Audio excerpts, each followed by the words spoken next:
We are underway with a Saturday doubleheader. CFL on TSN. And out to the 38-yard line. It's Bryce Notary making the tackle as we get to see Mr. Jake Maier at home.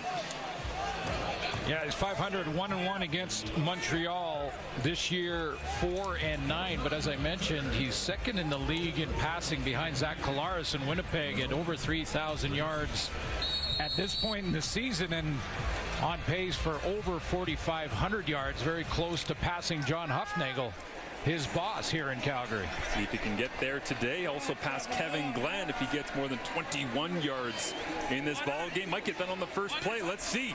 As Maier will begin with an inside run, slashing right down the hatches goes Kadeem Carey, and off to a nice start for 35. Yeah, they get both Kadeem Carey and Dedrick Mills on the roster here this afternoon, so we'll see a little bit of both. But Kadeem Carey is coming off a game where he was more like himself. They're off the bye week, so they're fresh and have fresh legs. And Calgary Stampeders, big game for both of these teams, but Calgary Stampeders have a chance to close the gap on Saskatchewan for third in the West. For Carey, just his 48th carry of the season, battling injuries throughout, still looking for his first touchdown of 2023. Hard to imagine here in week 16. As Maier gets it out quickly, it's completed.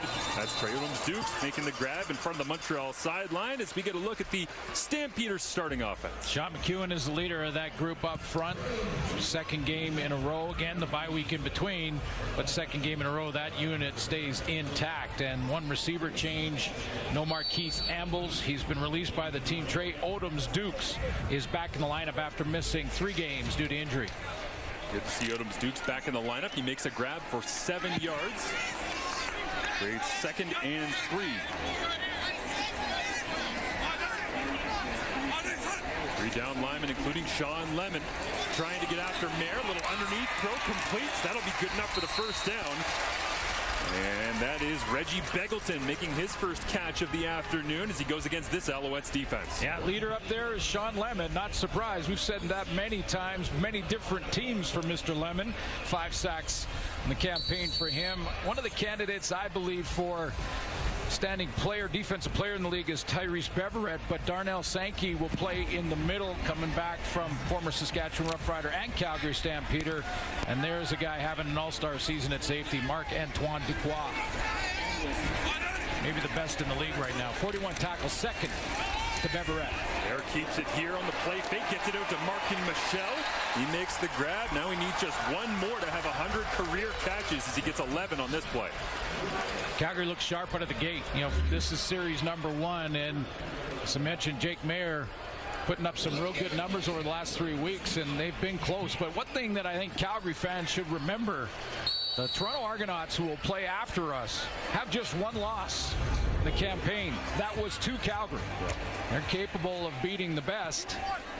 Just have to finish. With a pair of York products to the bottom of your screen, Colton Hunchak and Luther Hakanavanu in the lineup here today. As Maier against just a 3-man rush, looks underneath, checks it down once again to Begelton. And a solid gain on first down. It'll go for about 4 yards as Reggie Begelton leading the league. 65 catches coming in. 65 catches. Should, if he has a good game today, and no reason to think he won't, he'll be at that 1,000-yard mark very quickly.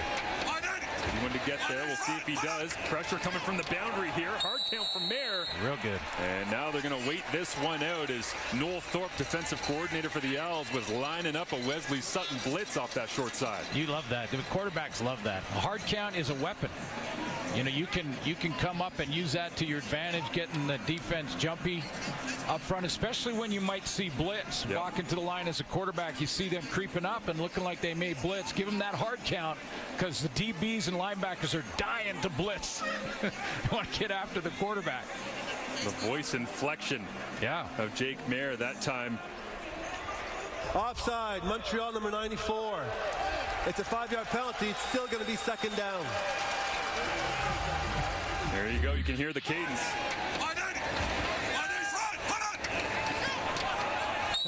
It's that last one that gets you, Sue. Yeah. The hut is fine, but it's the hut. Yeah, absolutely. And little movement there from Kadeem Carey, too, just to add to the hard count. Well executed. And on 2nd and Tommy Stevens, In comes the wrecking ball. Backup quarterback, 6'5", 257 out of Penn State. Plunges straight ahead. All business here for the Stampeders early on. Yeah, he's my #1 draft pick in the short yardage quarterback department. I'm taking Tommy Stevens first round. He's got 30 rushes. That's number 31. And most of them, almost all of them, short yardage plays. He's got a 4-yard average. Yeah, pretty good. So usually you're trying to get 1 short yardage. He's getting 4. He's done an excellent job jumping from the 3rd to the 2nd string this season. Bo Levi Mitchell off to Hamilton. Mayer assuming the starting job. 4 and 9, all 13 games started for Mayer this season. He's got a fresh set of downs. 7th play of the drive here. Gets it out. Once again, they go back to that Trey Odoms-Duke's little out route into the boundary. Complete. Well, I tell you what, that Jake Mayer looks sharp. I mean, his footwork, his delivery, his recognition. I know it's just Series 1, but looks really sharp out of the gate here. Creates 2nd and 7 here for the Stampeders. Is 2nd and 7+. They've struggled this year, converting just 31% of the time. That's last in the CFL. See if they can get it here against a pressure look. Everybody's standing up for the Alouettes. +1 pressure. Tries to get it out underneath. And in his return to McMahon, it's his 2nd interception of the season. Sean Lemon.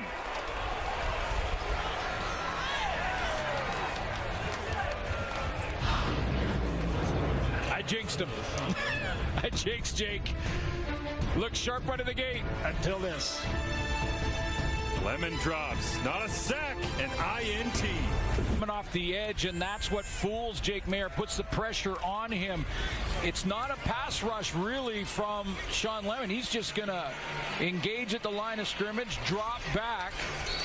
The pressure from Stubblefield forces the quick decision, quick throw, and it was the wrong one.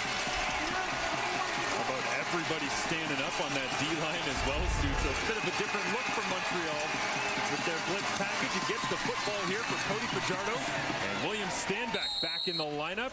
Owls begin with a run just like Calgary did on their first possession. And Fajardo looking to find a little bit of rhythm here early on.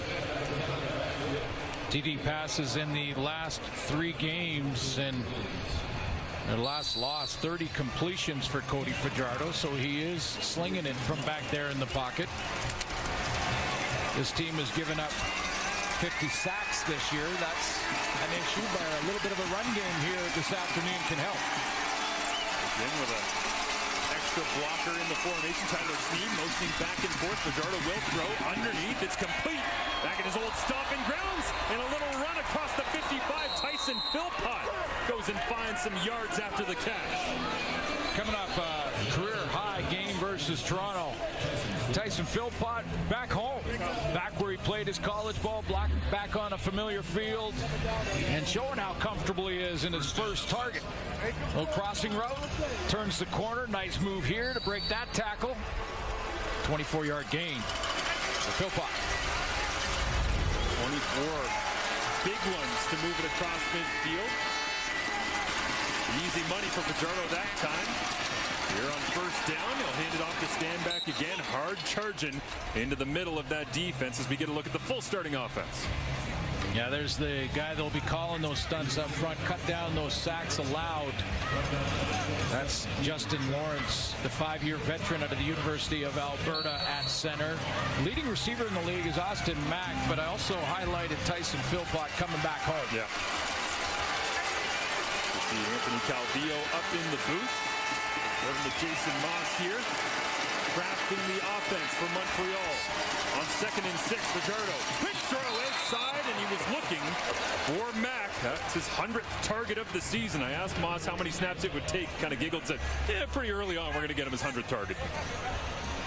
Yeah, absolutely. Why not? I mean, the top guys in the league and can do it all. Can get up over top and blow the top off the coverage.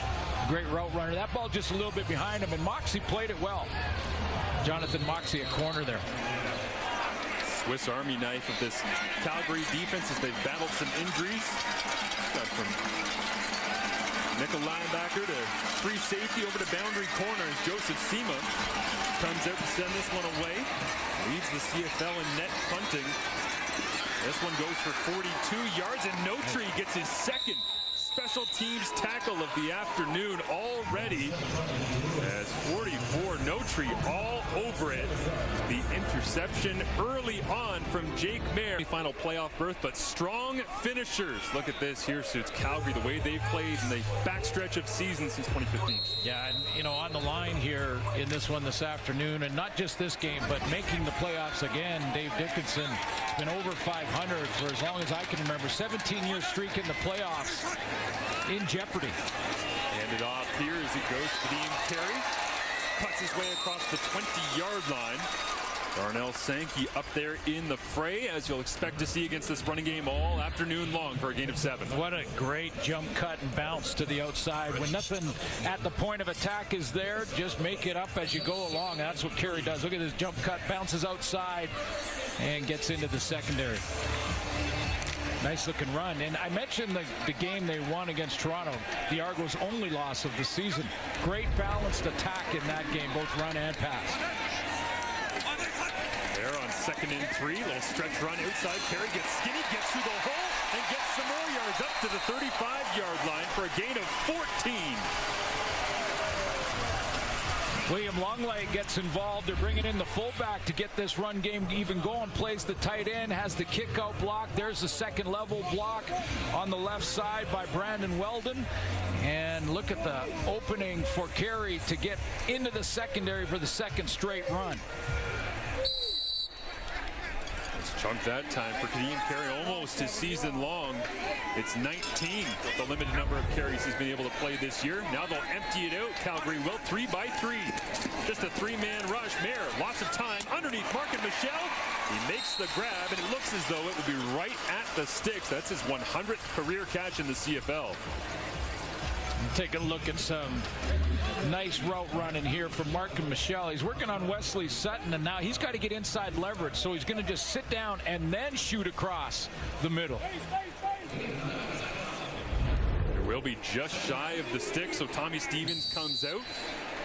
A little bit extra weight up front as well. The fullback Longley that you circled there, suits back on the field here. Will tighten down to his tight end spot. 2nd and a yard. Stevens, not quite that 3.9-yard average, but that'll do. Enough to move the chains. Yep. That's the goal. Mission accomplished for 15 on that play. The Calgary Stampeders offense, a fresh set of downs, as they've done a good job protecting Jake Mayer throughout the season, despite some of the struggles they've had up and down. Just 24 sacks allowed for this offensive line. Second to the Toronto Argonauts that you mentioned, the only loss that the Argos have, but Toronto is 12 sacks better. Just crazy what they've done keeping Chad Kelly clean.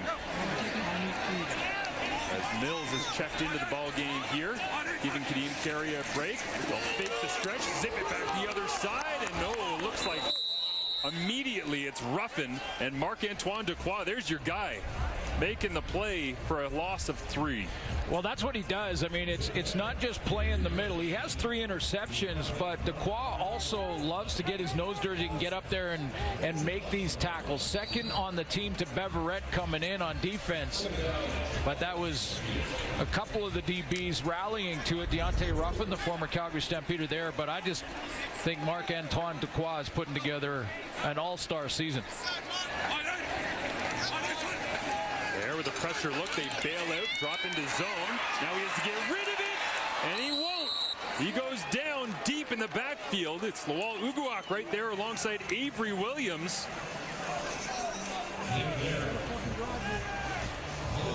Antoine Dequoy is going to get the assist on this tackle in the backfield. He's going to walk up here, and this is Mark and Michelle trying to go down the field and get that seam route or the skinny post in the middle, and he's just going to pick him up, stay inside position right there, and close that window for Jake Mayer.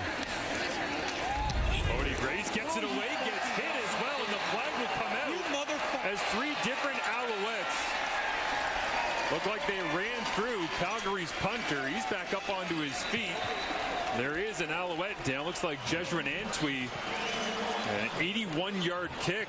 Then after blasting the rock downfield, Cody Grace got run in. He's a big dude. He can absorb it, but that's going to cost the Alouettes. Well, if it's roughing the kicker, it's automatic first down.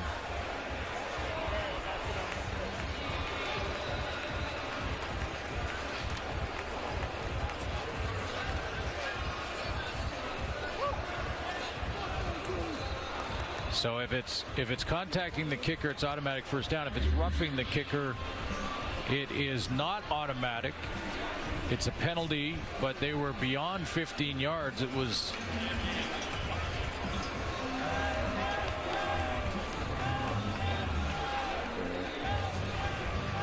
see what they call.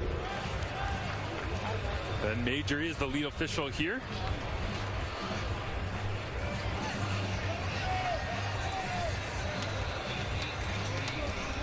They are moving the football forward as expected, but it is only to the Calgary 50. Difference there being kicking leg versus plant leg in terms of what matters and the severity of the penalty here. Well, the special teams unit for contacting the kicker. There you go. Montreal number 20. It's a 10-yard penalty. It's still going to be third down. I would say that Montreal catches a break there. I mean, that could easily have been roughing the kicker. Pretty good contact. It wasn't, and it was the plant leg issue, as you mentioned, plant leg versus kicking leg. But a 10-yard penalty, the Stamps were beyond 3rd and 15, so don't get the ball back. And that's one where the failed screen and the sack really hurt you if you're Calgary, because could have had yourself a fresh set of downs. Regardless, after an 81-yard kick, Grace will send this one down. It drops Chandler Worthy. And he goes backwards on the return. Great coverage down the field that time from the Stampeders. Bailey Devine Scott, the global from Australia, makes the play on specials. Fajardo and the Owls when we were. Make sure that he didn't have the season sweep against the top team in the East Division. And it started out slowly, fought his way back in. All the momentum towards the Alouettes in the end of the third, start of the fourth, and then disaster struck at the wrong time. Yeah, pressure off the edge, got the hit, and the ball flutters. Intercepted. Fourth loss. Bootleg here, all the way to the left side of the field. Completes another pass. High completion percentage despite the losses back-to-back against the Toronto Argonauts. That one goes again to Tyson Philpott. Been noticing away from the play, Derek Wigan for this Calgary defense just being a game wrecker up front and really making it tough for teams offensively to run the ball in between the tackles. Micah Alway is part of that too. Leads the CFL in tackles with 91. Don't be surprised to see him at 100. No Trey Roberson.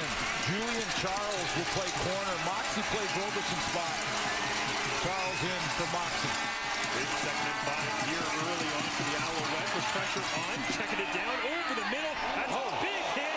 Ball is loose. There's a flag up as well. And was that Micah Alway right in the middle of the mess? It was. Number 17, Paul Speaker. He and Cameron Judge closing quickly to that over the middle throw. What a season for Micah Alway. I mean, he 6th year in the Canadian Football League, but he comes in and early on he was a real striker and actually got into some penalty problems with it, but his game has evolved to just a pure tackler. Now don't get me wrong, he still brings it when he hits you, but I think they're discussing if this was a legal hit or not. Yeah, might be in trouble if that is crown of the helmet.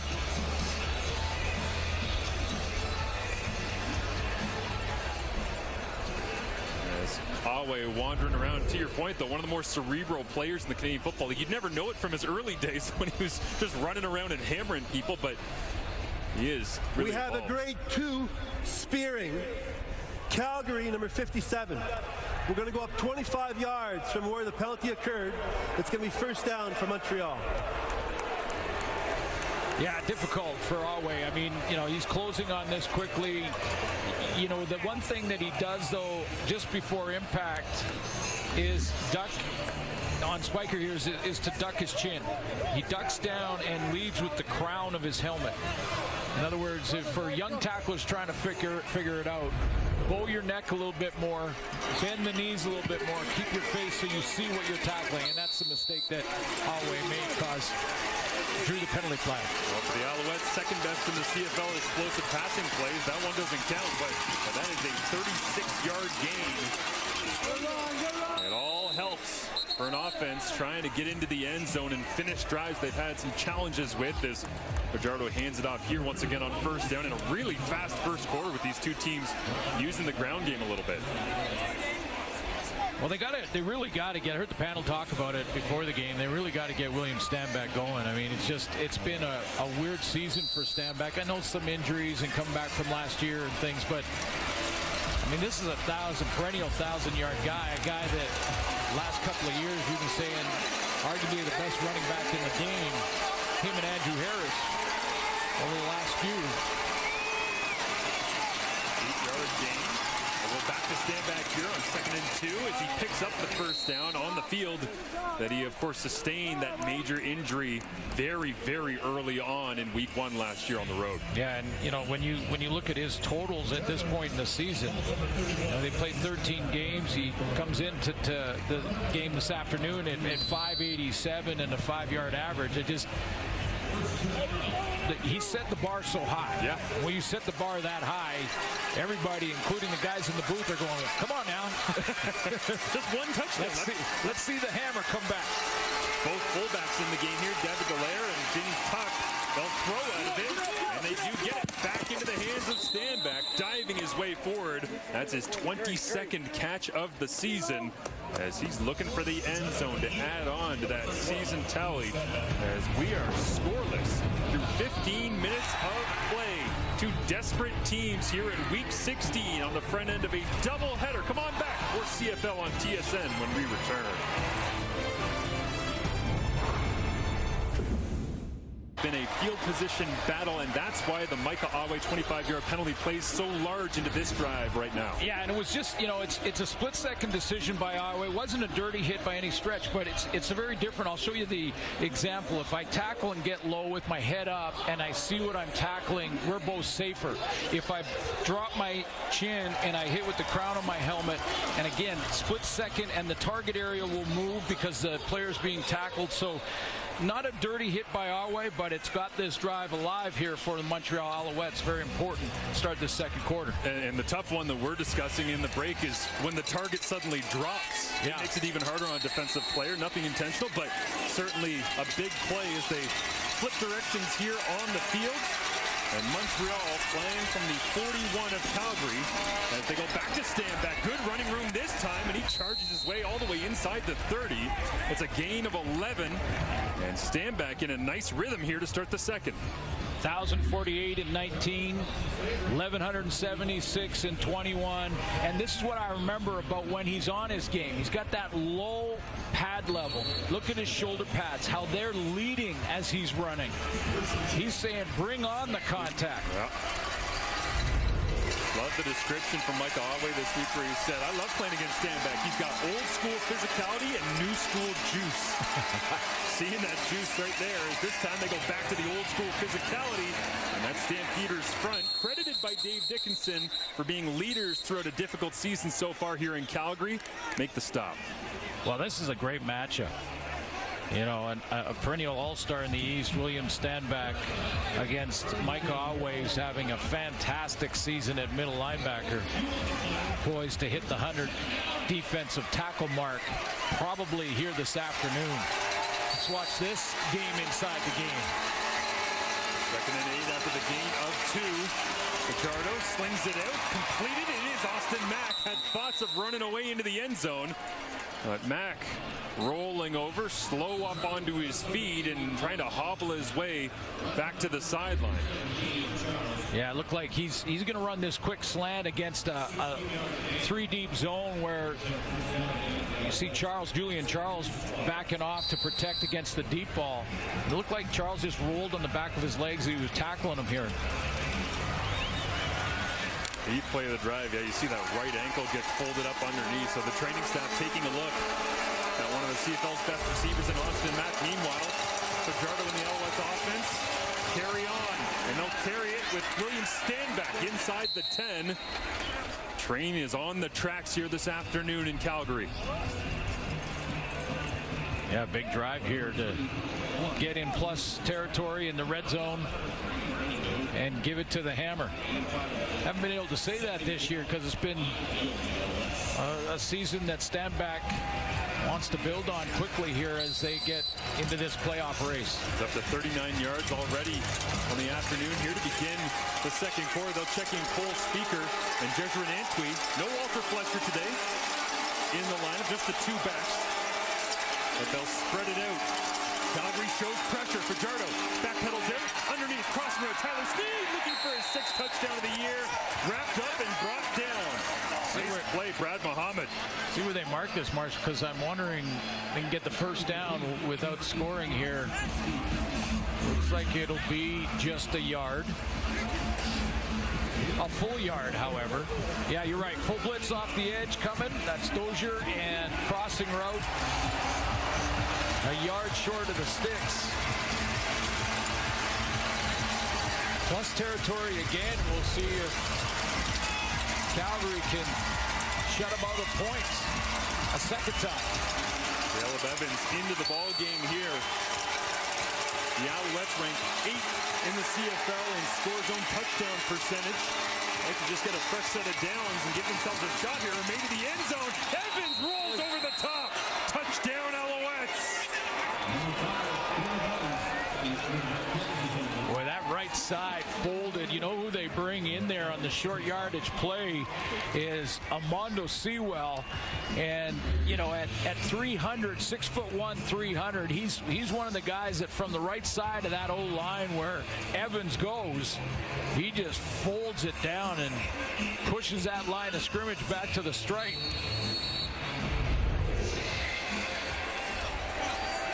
Evans, after a 10-play, 99-yard drive, helped by that 25-yard penalty at the end of the first quarter against Calgary middle linebacker Micah Awe.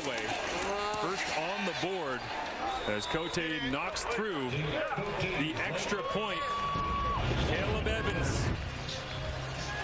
Micah Awe is often the guy for Calgary that'll make the stop on short yardage, but Armando Sewell gets to him before he can get to Caleb Evans. Just a big defensive tackle. They list him at $299. I'm going to roll it up to $300.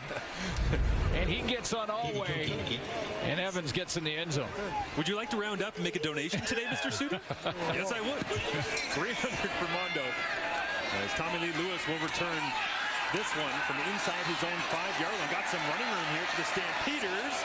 And out across the 30. Lucky that one wasn't bigger as we go down to Farhan Lalchi for the first time this afternoon with more on the return of Sean Lemon to Calgary. Farhan? Yeah, guys, Sean Lemon takes to this field with 97 career sacks. He's had 5 in 8 games since coming to Montreal, the most of any Alouettes player during that time. And his goal for this game is to get to 100. That means he needs 3 sacks this afternoon, something he's done just one time in his career previously. That was in 2021 in Edmonton. Now, he just turned 35. He had a renaissance season a year ago in Calgary. And the interesting part there is right after he signed with the Alouettes, the Stampeders lost James Vaughters. You know, if the timing had been different, he would have wound up coming here and they would have circled back to Lemon.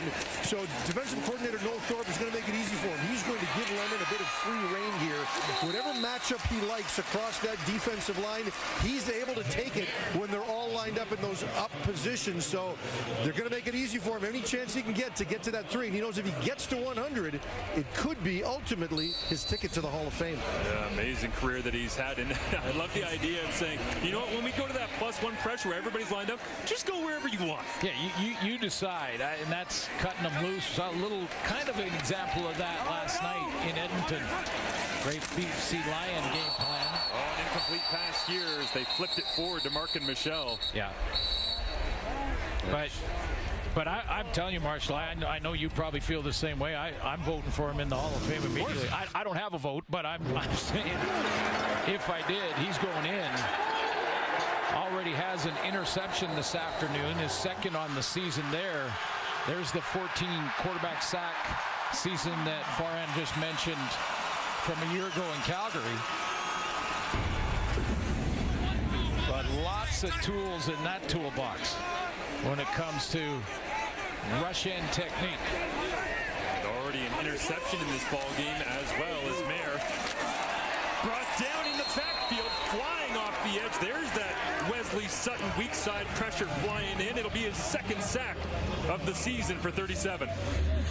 Coming off the edge again, and they're overloading the edge on the outside tackle, basically saying that they are going to outflank the Calgary Stampeders offensively, and if the back steps over, and Diedrich Mills did, there's going to be two coming off that edge, not just one. So he's got to take the inside. That's most dangerous, and Sutton is the free man. Brace sends this one away. Wobbling kick hangs up in the McMahon wing. 43-yard punt, and Worthy turned around immediately. Nowhere to go. That's Charlie Power making the special teams tackle. His 11th special teams tackle. It's the 7th time in his career he's gotten to double digits. As Micah Awe getting set for another opportunity on defense here as the Alouettes offense staring down 57 throughout the afternoon. The balance right now. Micah Awe, tackling machine, jumping in free agency here as part of the Calgary Stampeders. Alex Singleton is the mark at 123, but a heck of a season right now from Awe. Yeah, really just getting it done. One tackle so far this afternoon. A real leader in that group. Sixth back of the mark set by Darnell Sankey when he was with Calgary back in 2021, as Sankey watches on right now from the Montreal sideline. Little ISO route. Oh, Austin Mack drops that one. The rare drop from Mack. Is good to see him back on the field after getting his ankle rolled up on. But for Micah Awe, spent the bye week back down at Texas Tech watching them beat up on Tarleton State, was sitting in a suite with the athletic director from Texas Tech, just talking shop, just being an alumni. And he is a cerebral guy that has a lot of different interests, very successful in business, and it's all business on the field with him as he tries to get the crowd into it here.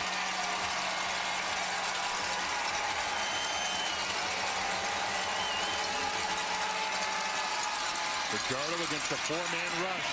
Completes underneath. Pulls Speaker. Makes the grab.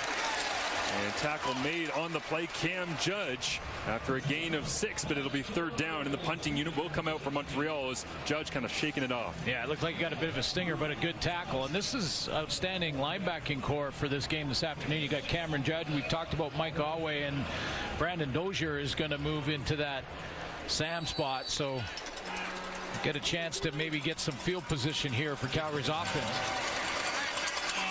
Then Tommy Lewis back to return. Zima stands at his own 21-yard line.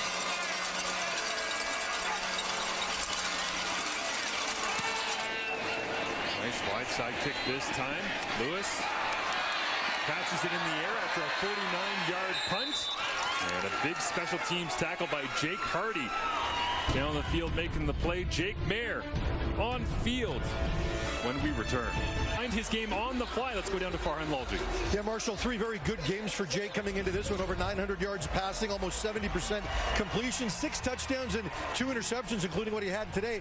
And whenever I've talked to him about his ups and downs in his career thus far, he always says, it's just part of my story. And I asked him why he views it that way, part of a larger story. And he says, for him, it started going back to his high school days where he lost a lot of football games. Had just one scholarship offer coming out of high school back east. He didn't like it, so moved to a junior college, eventually got the opportunity at UC Davis, and he just feels that he's had a lot of adversity in his career, so when there is struggle, he always believes he's going to come through it and persevere and push through. That's just how he views himself, so he looks at it in terms of a story, a bigger picture. So I said, if your story were to become a movie, who would play you? And he said, well, hopefully someone cool with a lot more style and personality than I have. That's where every single person goes, yeah, Tom Hanks. Yeah. Brad Pitt. Yeah. Well, you know, he has been playing very well in the last 3 games. Again, only 1 win to show for it, but the explosions are up, his interceptions are down, and touchdowns up. Loss of 6 on first down with the screen. This time over the top, feathering it in. Big hit by Darnell Sankey, but Markin Michel holds onto it. Full value on a 25-yard gain. Wow, nice throw there. And this is what I mean about him just basically Mark and Michelle up at the top of your screen, and he's going to look at how he threads the needle here. Look at all the defenders circling that route by Mark and Michelle, including, as you mentioned, Darnell Sankey. Another pure tackler playing in the middle. That was a great throw. 2nd and 7+. Stampeders dead last in the league. How about converting 2nd and 16 into traffic? As they'll have to play 2nd and long again here unless the ball was out. The Alouettes are pointing, saying it's their possession. Sean Lemon is the one who's holding it right now. Boy, 2 outstanding middle linebackers in this game. Yeah.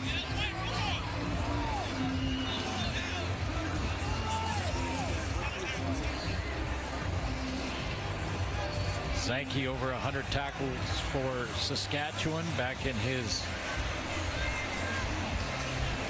season with the Riders in 22. 120 defensive tackles. That set a Rider mark. Talk about pure tacklers. Him and Awe, worth the price of admission. They'll say that runner was down before the ball popped out. Sean Lemon thought he had his 2nd turnover of the day here in his return to Calgary, but instead it's 2nd and 11. 4-man rush. Mayer steps up, checks down underneath. Carey gets the first down. There's a flag down in the backfield as well. Gain of 12 for now. And that's right in the holding area. Or roughing the passer. Yeah. Montreal, number 35. Or that. It's a 15-yard penalty from the end of the play. It's an automatic first down. When the flag comes out back in the pocket where the quarterback is. And that flag goes out there. It's either a low hit or a roughing the passer shot. You can see it clearly there. So, yeah, you can't do that. The emotion of Jake Mayer going, come on! Oh, you guys got it? Here, can I help you?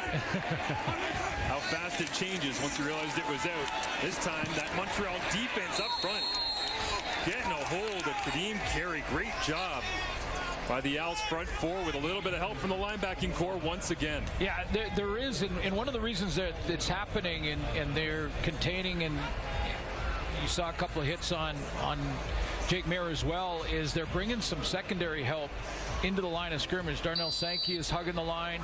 He's stepping up from the linebacking core, but they brought Wesley Sutton up a couple of times, I've noticed. And, you know, you keep bringing your DBs closer to the line of scrimmage, you can throw it in behind them. Sean Lemon standing up here on 2nd and long, top of the defensive line. Heads towards Mayer, who gets it away. It's Beggleton, yards after the catch. On 2nd and 11 after they convert 2nd and 16 on this drive, finding a way to go off script, and this one another gain of 16. Well, this is his thing. I mean, Beggleton's having a big year. Boy, if they had to lean on him as a veteran, this time it was to claw off the edge along with, I believe it was Cordell Rogers who came out a corner blitz, and Jake Mayer, you see the safety, Jake Mayer recognizes it, and some heavy lifting by Beggleton. Beggleton now 45 yards away from 1,000. It would be the second time he'd do it in his career. They'll flip it out underneath the fullback, William Longwood, inside the 5, punched out of bounds. Gain of 12 on the play, but it'll be a goal-to-go situation here. As Longleg, rarely used out of the backfield, as we've hit the 3-minute warning.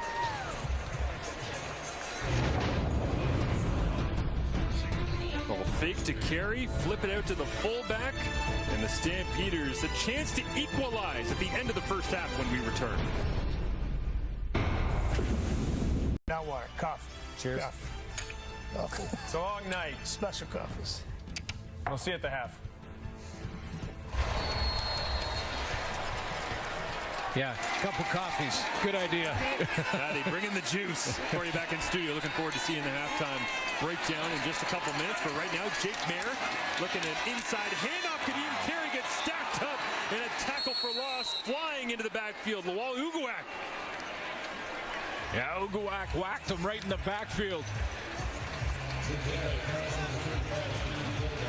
What a play by the defensive end in the rotation when Sean Lemon's not in there. There's big 96 spotlights on him, and watch him just penetrate and get in the backfield before Kadeem Carey can get started. Alouettes' 7th overall pick this past May, making a big play here in week 16. Mayer with another chance. Play action, flips it out, complete. It's Begelton, turns north-south. Touchdown, Stampeders.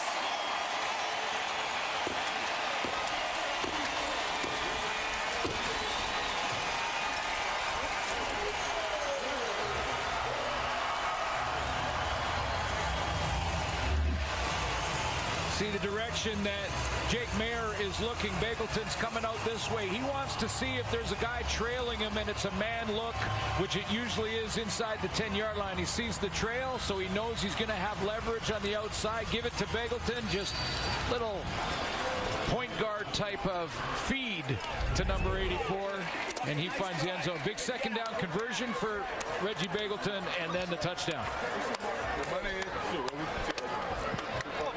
9 plays, 74 yards.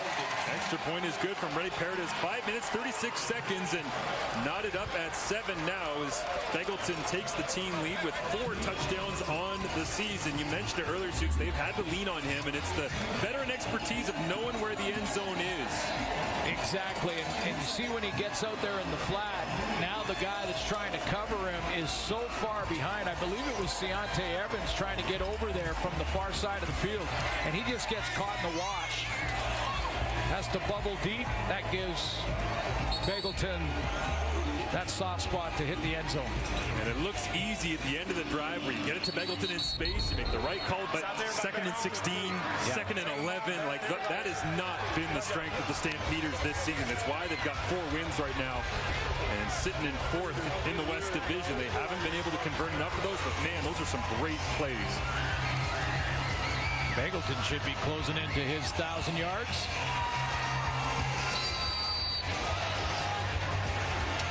25th money catch, which by far leads the Calgary Stampeders. And I say money catch, second down conversion catch for Reggie Begelton.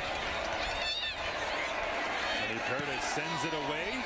Hangs up in the wind once again. Bit of a gust here at McMahon as Worthy chases it down. Now gets around the corner. Kobe Williams tries to turn him back inside. He does, but Worthy all the way to the 45-yard line. And good field position here, well above their starting field position average for the Alouettes and Cody Fajardo. Yeah, that's always such a big part of trying to steal back a little momentum after a score is a nice return, and we've got so many talented returners in this league. Can just turn it on a dime.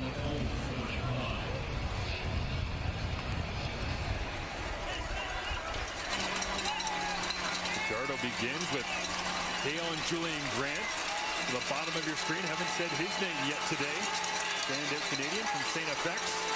They'll flip it underneath. It goes to Tyson Philpott. Ran plenty of those little jet sweeps with the Calgary Dinos. And a solid gain on first down here for Philpott. Good gain on first down, and good to see Austin Mack back in the lineup, back in the field after he limped off earlier. He did come on Cody's last drive as well, so we saw him in the last couple of plays there and starting this drive. So good to see him back. Mack's got 5 games of 100-plus receiving yards. The rest of the Alouettes receivers have a combined 2. Huge part of their passing attack. See if they go to him here. Fajardo loads it up. Deep ball over the top. There's KJG, and this one, Cody just didn't have the belief that Julian Grant was going to break free over the top and bailed out at the last second. Yeah, you know, it looked like it may have slipped out of his hand. I mean, it didn't come out of his hand very well, and Cody Fajardo sort of looked down immediately. Take a look at the throw here, because it looked like he had protection so he could step up. Maybe just lost the handle a little bit. It fell way short. Here's a nice angle for you. No, doesn't look like it flipped out of his hand or twisted in his hand at all. He just Cameron Judge said that was terrible. See you play quarterback, Judge. Tommy Lee Lewis tracking this one down. It rolls into the end zone. And a 68-yard punt that Lewis can't track down. Back-to-back 2-and-outs for the Montreal offense here at the end of the first half. Coming in, they're tied with BC for best in the entire CFL. Only going 2-and-out on 31% of their possessions. So haven't seen much of that for them, but struck them down a little bit here at the end of the first half. You never know what's been said in that. You know, like, clearly that wasn't a very good throw from Cody Fajardo, but I'd give anything to know what Cameron Judge turned and said to him. You know, right here he throws and he goes, "Oh man," and Cam Judge said, "What was that?" And he goes, "Yeah, no." In my former life as a quarterback, it's usually, "Hey, it's over this way, buddy." Yeah. Little west. Little short there, sir. Inside handoff here. It goes to Kadeem Carey. Nice run. Through 2 tacklers that time, one of which was Darnell Sankey, and a gain of 14 as the Stampeders offense clicking here at the end of the second quarter. Well, that Edmonton game, sorry, Marshall, that Edmonton game that they just finished playing, he was 14 to 77 yards. I think that's the time this year that we've seen Kadeem Carey back and looking like Kadeem Carey again. Goes quickly here, now go hard count. Montreal shows blitz, and Mayer is going to check at the line. Adjustments being made already. Bye week, lots of film on the Alouettes. Back-to-back games against the Argos. You know Calgary was watching. Here Mayer loads it up, and it is incomplete. Dangerously thrown. Closest player that time was Deontay Ruff in the corner flying in. The intended target was Bagleton, but it didn't look like he was looking to. It was almost like Jake Mayer threw it short. Bagleton was here, and he threw it here, and Bagleton kind of ran through the route. But there was showing blitz. Clearly there was a. See how he kept on his wheel route. Long developing route. The Stampeders. A lot of success on second down today. Flag up here, incomplete. As another flag out at the end of the play, Antoine Dequoy. Well, clearly Noel Thorpe is decided that Offside, Montreal number 96. It's a 5-yard penalty. It's still going to be second down. Noel Thorpe has decided that in these second down situations, especially second and long, he's going to send pressure. And a lot of the pressure is coming from the secondary. I see Wesley Sutton on the line of scrimmage a ton.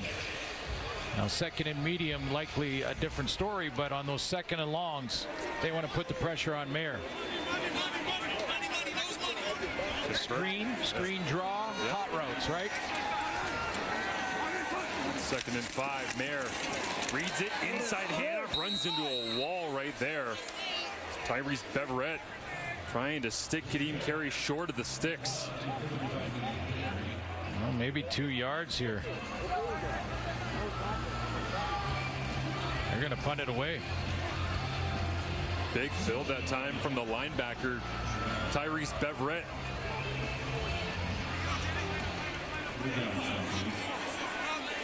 Comes into the game with 63 tackles and leading the team with 12 special teams tackles as well. This one, a booming kick. Maybe too much. Unless you want to go and get that single back. Cody Grace gets out the pitch and wedge and takes a little hop to the right. And hey, look, we're tied again at 8. Tied again at 8, but time on the clock for Fajardo to maybe get to field goal range. Maddie back in studio with Jim Barker.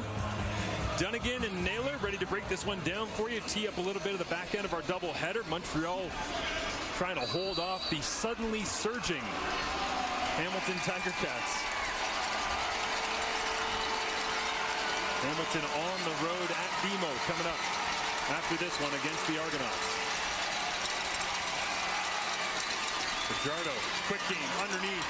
Tyler Sneed makes the grab, knifes across the 50, and that'll be enough for a first down. On first down. Tempo going quickly on the line of scrimmage. There's Sneed. Sit down. New set. Fajardo again looks over the middle into a tighter window this time, and Sneed holds on to that.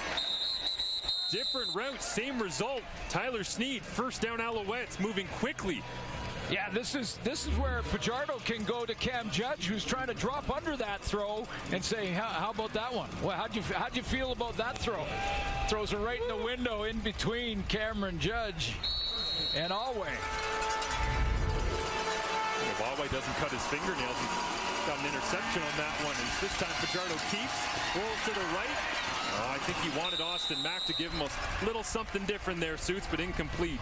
Yeah, a couple of receivers in the same area, which is a mistake up for the offense. You don't want to draw coverage to each other. 65-yard wide field. You want to use all of it. There's the two of them, Mack and Sneed. Let's see when they come out of the a bit of a jam there from Moxie. That may have disrupted a little bit. See how tight they are and close they are there? That's an issue. Draws coverage. Top two receivers on the year for the Alouettes, working in tandem. Pressure look here from the Stampeders on second and 10. Fajardo, deep drop, spins it to his left. Looks to the wide side, hangs it up, and it will be incomplete.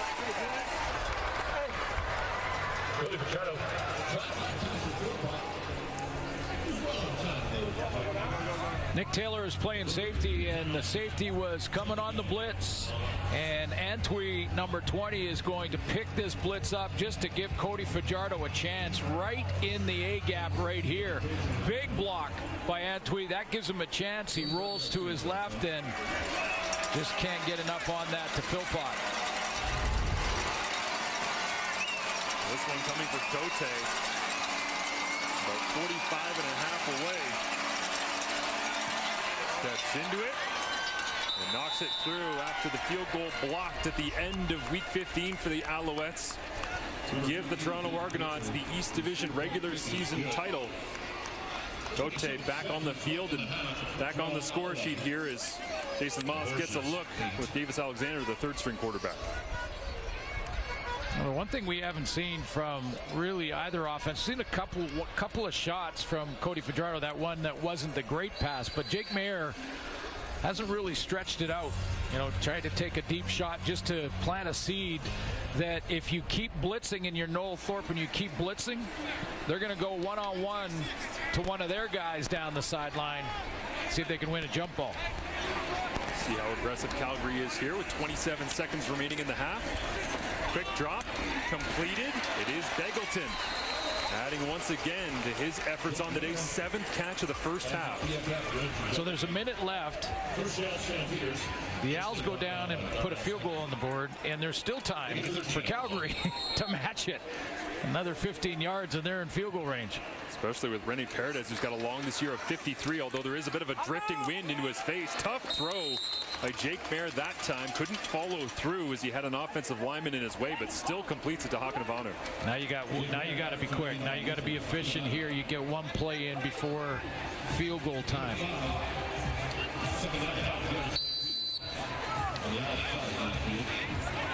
And Major whistles it in.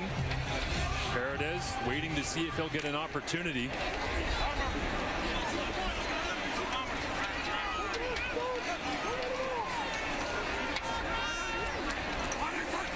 Montreal only sends 3. Mayer looks at the check down. Coverage is right there by Avery Williams as he tried to flip it out. Incomplete. And now what do you do, Suits? Yeah, you're at 6 seconds, so you basically could probably kill the clock here on 3rd down. A play that they practice to take the snap, drop back. I think it's out of range for Paredes, but drop back, eat up the time, and then just throw it out of bounds and go in at halftime and regroup. Paredes leading the CFL in points scored with 142, but he wasn't hitting from this during warm-up, so they'll keep Mayer out. Who completes it underneath.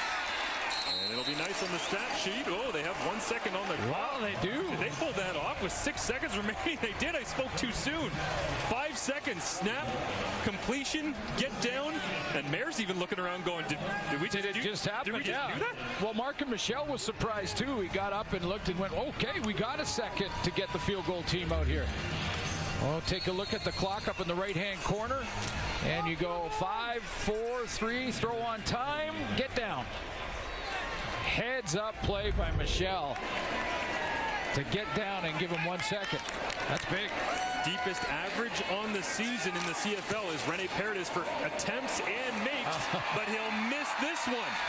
Rushed out last second, kicked into the end zone, and it's returned out of the end zone. And that is how the first half will end. Montreal 11-8 over the Calgary Stampeders, as Paredes, making 89% of his kicks on the season, misses that one that would have tied it up once again going into the half. A big play early on in this game by Sean Lemon.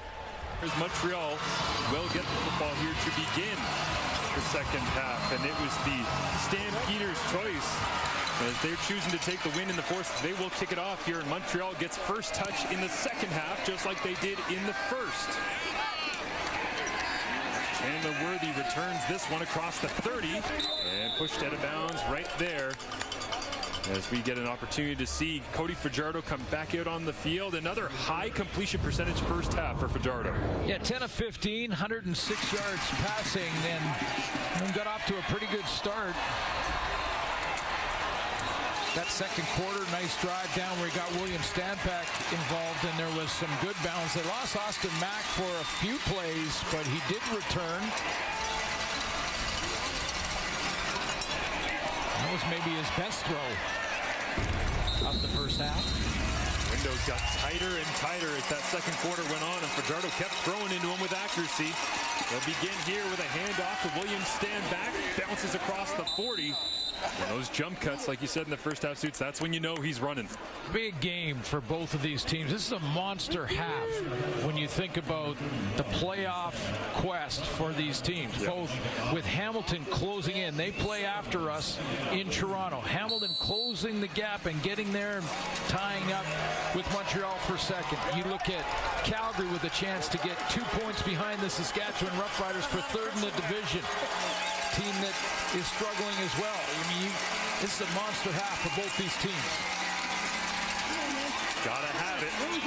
Stanback knows and knifes for the first down markers. You hear the Montreal sideline excited after a gain of 7 here, but yeah, he's going to factor big into this one, trying to control the tempo. Yeah, control the tempo, keep the crowd out of it, and keep moving the chains, and keep Jake Mayer on the sideline.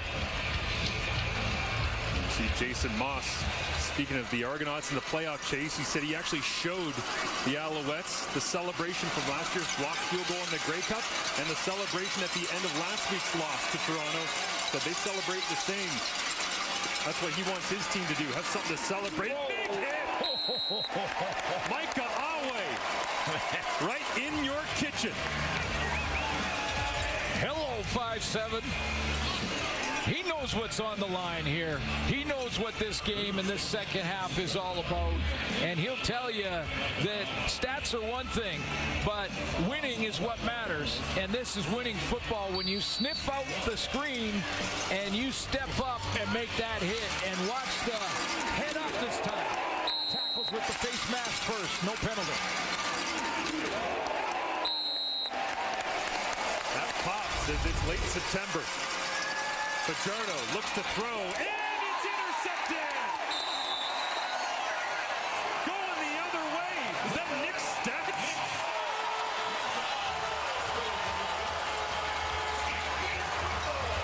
It is the Canadian. We thought there'd be a dino on the other side. Tyson Philpott making the big plays. The backup at corner, drafted in the 6th round in 2019. Nick Stats flies out. Dives in front of Sneed and makes the play. Stamps ball. Get a chance. There's Nick Stats to stare down the quarterback. Now watch as Cody Fajardo, as he turns and he stares down his receiver. He's looking hard to that direction. Stats up in the left corner says, well, I'm not even going to backpedal. I'm coming downhill on this one and steal that curl. Big play for Calgary. Looking like Nate Beauchemin. Third-year DB had 3 interceptions right here at McMahon last night for the University of Calgary Dinos. Pick 6 in that one as Begelton falls in another grab. Just playing against zone. Just sit him down and make him play after play. Another look look at that pick for Nick Stats. Just playing with confidence. Look at Cody. He's staring down his receiver, and against a zone defense, all the DBs are looking right at the quarterback and reading that look. You can tell how much his teammates love having Nick Stats fly around and make plays. The young Canadian. Reggie Begelton now 20 yards away from 1,000. Mayer zips this one complete to Begelton once again. It'll be enough for a first down as he crawls closer to 1,000. Yeah, you know, when I look at a couple of plays like that, Noel Thorpe gets anxious. I think he's the type of coach that just hates the nickel and diamond stuff. And when he does, they cover him up so no one sees the signal, and he usually dials up blitz. Sean Lemon, hands on the hips right now, looking to the sideline. Late call in from Noel Thorpe as this Montreal defense gets set. Handoff, Carey going right behind William Longley. Marc-Antoine Dequoy, the free safety, is the one that has to make the tackle, but Carey running away from that front seven.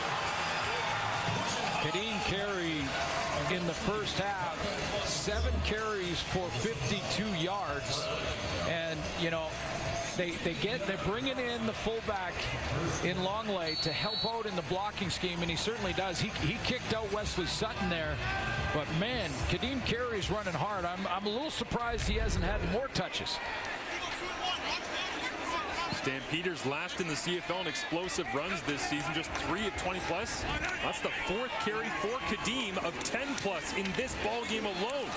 I'll flip it out to the speedster Tommy Lee Lewis trying to make Ben Hicks, and Darnell Sankey says stop dancing.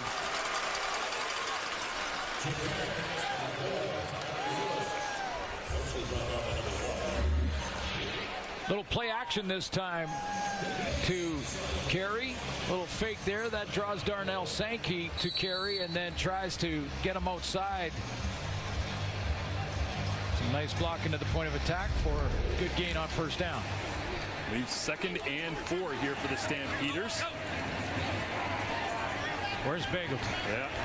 Begelton motions to the top of the screen. Suits has got him there, flying back across the formation. He'll hand it off to Carey. And did he get there? Depends on the spot. Looks short. Remember the Begelton touchdown? It was a very similar looking play where Begelton shot across the line of scrimmage. This time they go the opposite direction, so try to pull the attention of the defense to go one way with Begelton and then go back to Carey the opposite direction. Stevens checks into the ball game. Backup quarterback. 3rd and short coming into today.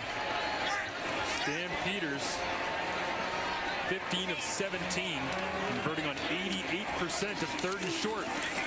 No stopping that.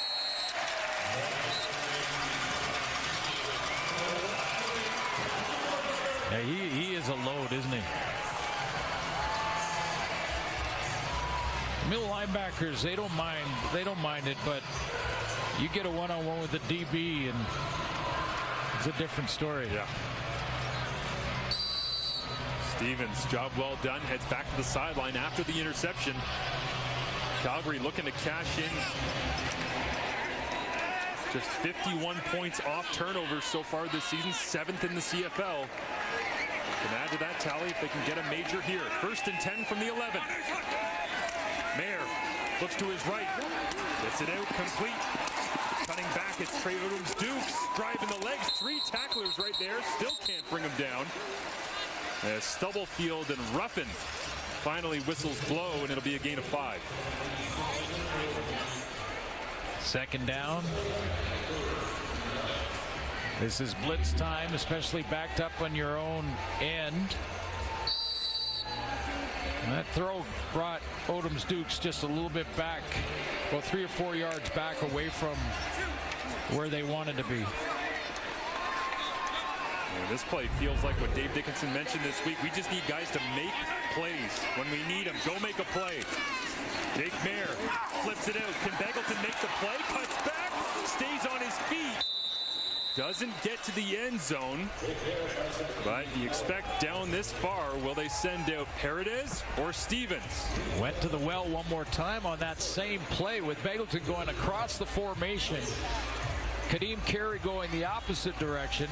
This time the fake to Carey and right out there, but Beverett saw it. He's seen it now twice. Once it went for a touchdown, once it went for a good game with Kadeem Carey, and that time they stopped it. Late substitution, Hakanavanu out, Tommy Lee Lewis in. It's too far to send in the short yardage unit with Tommy Stevens, although he thought he was going to be checking in. He almost ran off the sideline as soon as the tackle was made on Begelton. Interesting. 3rd and 3 from the Montreal 4. I may take the points here. Mayer, deep drop, looks into the end zone, into traffic. Marc-Antoine Ducroix picks off Mayer on 3rd down. Montreal avoids disaster, and after Nick Stats got the interception for the Stampeders, a fellow Canadian gets his own pick. Marc-Antoine Ducroix in the end zone, his 4th of the year. Takes the team lead for the Alouettes. Easy money. And the Alouettes have possession.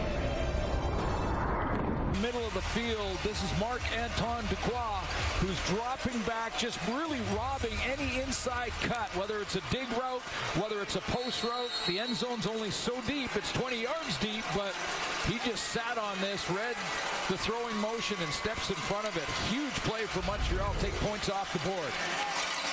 Mayer now on the season, 15 touchdowns, 15 interceptions.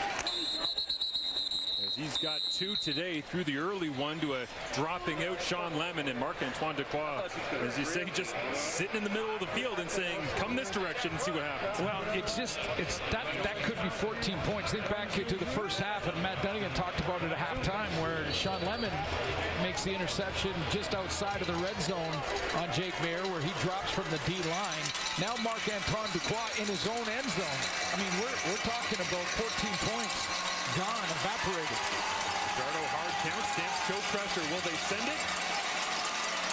5-man pressure, protected. Fajardo steps up, looks to run.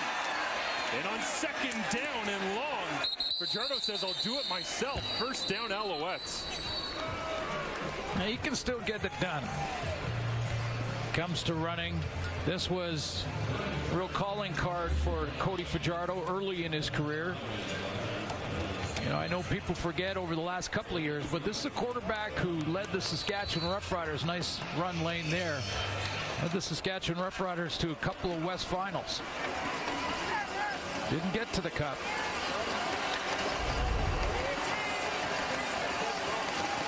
This time he'll turn around and hand it off to Stanback as Calgary feels like they knew that one was coming and how much Montreal values having a healthy Stanback in the lineup, but that's only a gain of 2.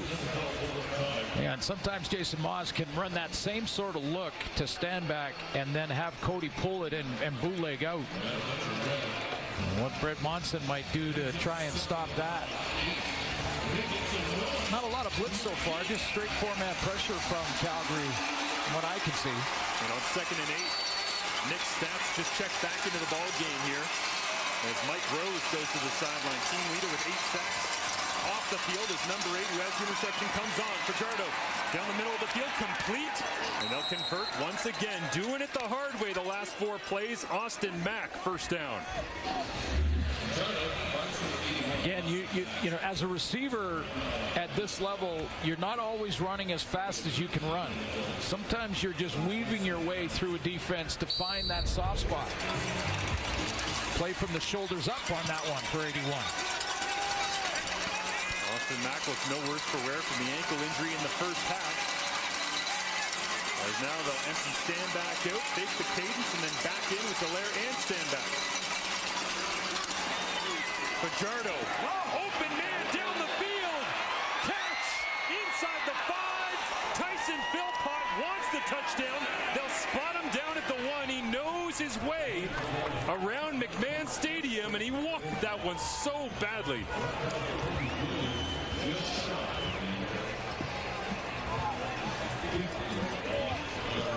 Nice Nice little route from Philpott to just lean to the inside and then take it straight down the field.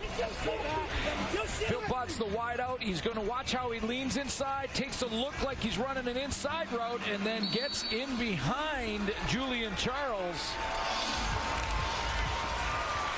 Back home, he thought he was in, just short. Kobe Williams saves the day for now. Caleb Evans already has a rushing touchdown in this ball game. He's back in for Fajardo. Short yardage team, plunge to the right-hand side. Touchdown Alouettes as they extend their lead in a do-or-die game, what feels like for the Calgary Stampeders. Cody Fajardo slung him. Remember that throw that was about 3 yards short where Cameron Judge had something to say? You know Cody Fajardo wanted to come back and throw a very similar deep ball. Here's the touchdown. Again, Armando Sewell at tight end. He takes the left side, or the defensive left side of that line and pushes it back into the end zone. Armando's on these short yardage touchdowns for Caleb Evans. He's making the left side of the defense end up in the middle. There is no left side. 6 plays, 80 yards in 3 minutes and 52 seconds. Marc-Antoine Duclair takes a 3rd and 3 from the 4-yard line, picks it off, takes it the other way, and it's Tyson Philpott all the way down to the 6-inch mark. 14-point swing. Kobe Williams bringing him down before Caleb Evans adds the major. Argos Ticats coming up after this one, Rats, as they kick it off down to Tommy Lee Lewis. Big kick goes off the uprights. He just kicked a field goal on a kickoff. You don't get 3 points for that. No. But, wow, there is a pretty strong wind down there. It is drifting. Well, Tyson Philpott, the big play, said he loves coming back to Calgary. Farhan Lalju with more on his return. I could really have both Philpott brothers, but hamstring injuries have kind of become a family thing because Jalen, who plays for Calgary, is out for this entire year because he had surgery on his hamstring for a training incident that was suffered this offseason. So they're now 2 years into this, and they haven't faced each other yet. Last year was a season opener on this field. They didn't play. They're not playing tonight. Both of them were here last night. I was with them for the Dinos game, and you can tell they're comfortable here. Jalen and Tyson's calling him out and says, look, we need to get him out here right now. Yeah, they'd love to have them both on the field. It's over 1,000 yards. Speaking of great receivers being comfortable at McMahon Stadium, Reggie Begelton crosses the 1K mark for the 2nd time in his career. Last time, 2019, right here in Calgary. Well, he's having an all-star season. He's in the top of the league as far as receivers go. Austin Mack, we've got 2 of the top 5 here, and Reggie Begelton and Mack for Montreal. And he knows the urgency now. Try to bail out an interesting decision to not take the points and throw the pick down there that turned into a 14-point swing. Inside handoff going nowhere. Montreal defense all over it. Lual Uguak into the backfield, tackle for loss once again for the Owls' 1st-round pick.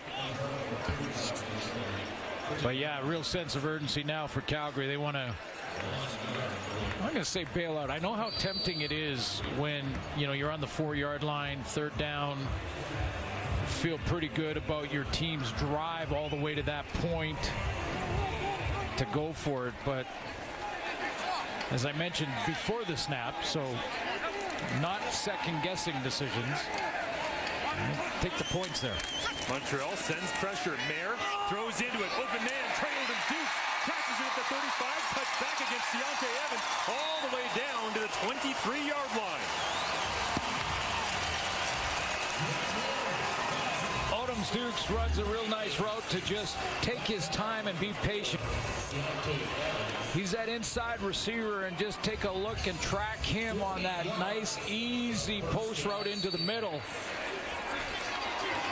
And Jake Mayer retreated to throw that away from the pressure.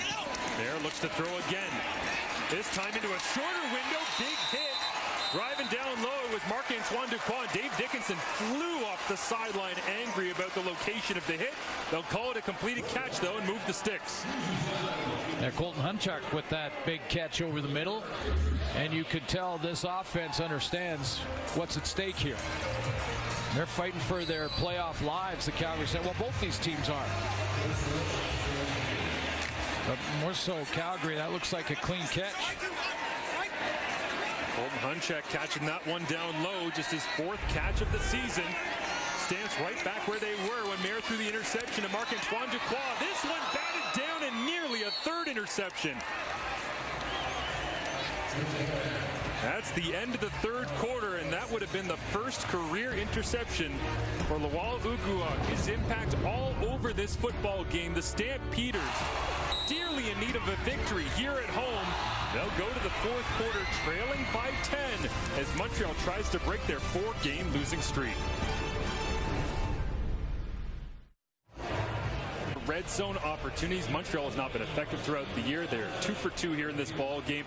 Calgary, they've got to find a way to not just have turnovers or miss opportunities. Just were they supposed to take the points? Were they? I mean, there's some questionable decisions here. Well, the 2 point, yeah, I mean, take the points with the field goal opportunity that they had to tie the game. That turned into a 14-point swing because there was potential to score a major there. But those 2 turnovers really took points off the board for the Calgary Stampeders because they were in plus territory, deep in Montreal's zone. So, you know, a team that really has to finish these drives is close, and, you know, maybe the key to it is a little more 35. Now it's 2nd and long, so you might not see him here, but Kadeem Carey is running the ball in chunks here. And it seems like when they get down inside the 20, they forget about that. Averaging 7 yards per carry here this afternoon as we begin the 4th quarter with a 2nd and 10 from the Montreal 11. Eerily similar to the opposite end of the field earlier on. Mayer with the wind at his back. Pressure on. Down he goes. Sean Lemon. He got one. He's got 14:37 to get 2 more and get to 100. Talk about tools in the toolbox. Look at that stance. That's a stance you don't often see. Good power rush off the edge. Starts with just that great low pad level, push back, and then swim back inside. And the quickness to not allow Jake Mayer to escape wide. A 9-yard loss for Calgary. Big play by Sean Lemon, and timely as well. Once again, deep down inside the score zone as Rennie Paredes comes out to tag some points on the board here.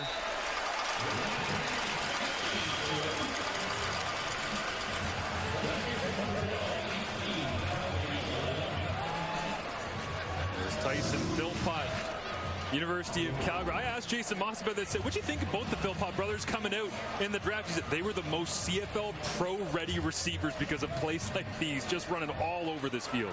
That's why he's so comfortable here. And we just saw the big play, but, you know, getting him going over the last 2 games is huge for this team. I mean, you have the leading receiver in Austin Mack. You add Philpott to that mix. Taylor Sneed is playing well also, and now all of a sudden your receiving core gets way more balance and is dangerous. Fajardo looking Philpott's way before the snap. Goes to Keon Julian Grant on the quick screen here. As he gets pushed to the outside, flag comes up.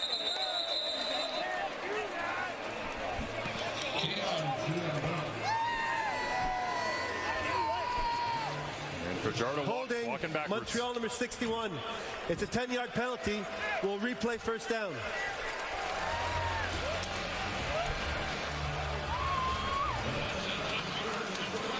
McCloster, the right tackle, gets called here. Julian Grant had a nice, and there's another guy that potentially could really be beneficial moving into the playoff run. Still looking for his first touchdown of the season is Julian Grant. Some work to do before he gets there, as they'll empty it out for Fajardo on 1st and long.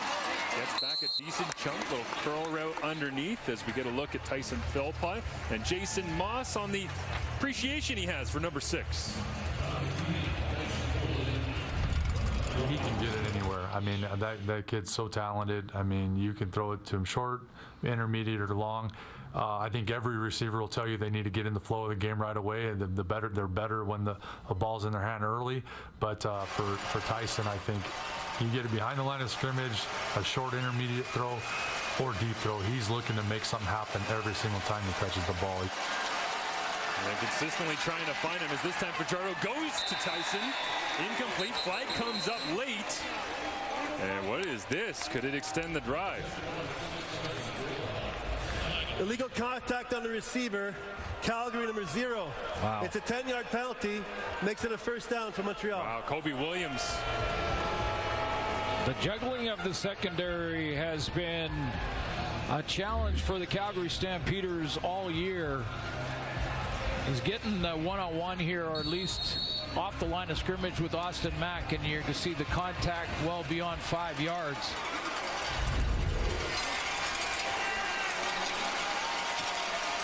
Extends the drive for Montreal, nearing midfield. Fajardo hands it off. Stanback sticks that left foot in the ground, puts his head down, and Nick Taylor came down from free safety, trying to get in on Stanback, but size mismatch on that one, pretty obvious at the point of impact. Well, this is one that, you know, is not necessarily in the rules, but is an interesting dynamic, because remember the hit from Alouettes where he got penalized for dropping his chin and leading with the crown of his helmet? Well, you know, running backs that occasionally do it too, but there's never a penalty called, and that was William Stanback dropping the chin. Stanback again here on 2nd and short. Knifes his way. Thought he could have stayed on his feet and had even more. But it's a gain of 5 and a first down for Montreal. Key yards, because it churns up the clock. Gets a new set of downs. Gets the linebackers thinking hard about 31.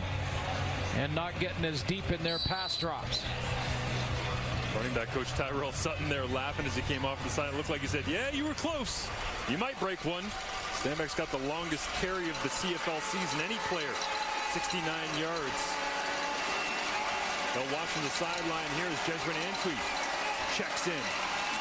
Fake the run, quick throw outside. Sneed breaks a tackle from Kobe Williams, and then Moxie wraps them up as they push the pile, and it's across the first down marker. The Alouettes move the chains again. Still no whistles. Well, as long as you're still gaining yards, and Sneed was still gaining yards, he's not a big guy. I mean, this is 5'7", 180, but he plays big on this play, taking a pile with him, although he had some help from his friends. Some big boys behind him driving that pile as well. Nick Callender's offseason with the sled paying off right there, helping out Sneed. Montreal. Quick throw outside, get it to Antwi in space. He puts his head down and gets about 5 yards on the gain. Very physical game at this point, because both teams understand the stakes. Montreal has not lost a game when they win the turnover battle. 4-0 this year. Calgary just 1-7 on the season when trailing after 3 quarters of play. Some work to do here. 1-score game.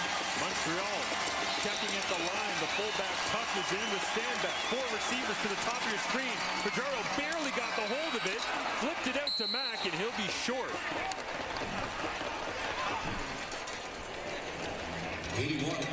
But field goal range real important here for Montreal to add to the lead, make it a 2-possession game.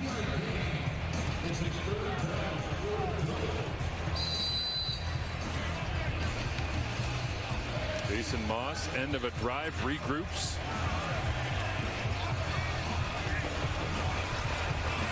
Kicking unit comes out here. David Cote.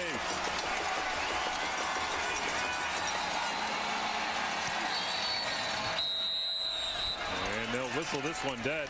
Time count violation, Montreal number 15. It's a 5-yard penalty. We'll replay 3rd down. I think they whistled it in because the line stayed out. The kicking unit was late onto the field here. It was a bit of an awkward substitution. So yeah, I was wondering what the sort of meeting was going on in front of the Montreal bench. It's a pretty easy decision, I think, for Coach Moss to make it a 2-possession game. I mean, there was no chance he was going to go for it on 3rd down there, but they were in a lengthy meeting with the field goal team. Maybe it's a personnel issue and they didn't have enough guys on the field. They got one taking a knee now because he's got to go out for 3 plays. And that looks like it is Nick Callender. And so McGloster, who just had the penalty go against him, trots off the sideline.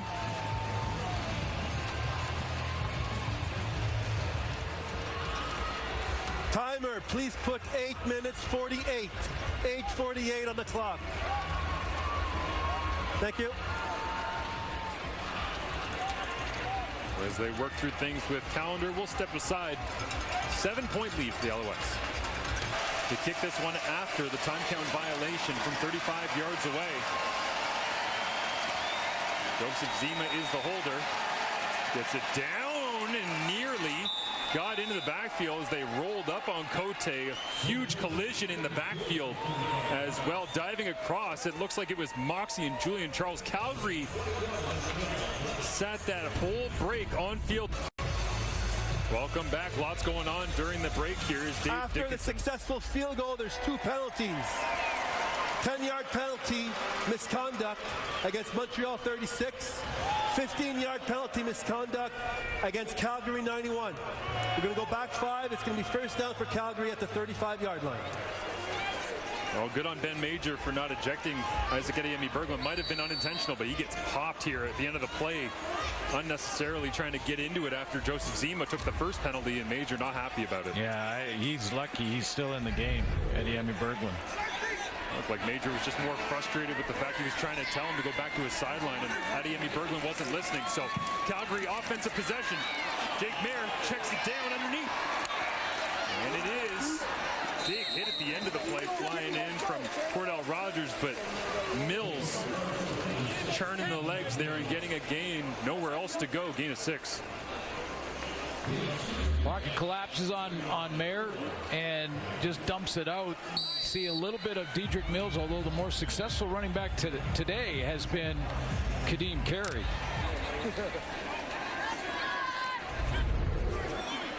Stampeders 10 of 18 right now on 2nd down. They've had worse down and distances than this. Can they convert it? Oh, he might have had the first down, but I think Colton Hunchek caught that one and ran the wrong direction. If he is short, it'll be inches, and there's no question. They're bringing Tommy Stevens out right away.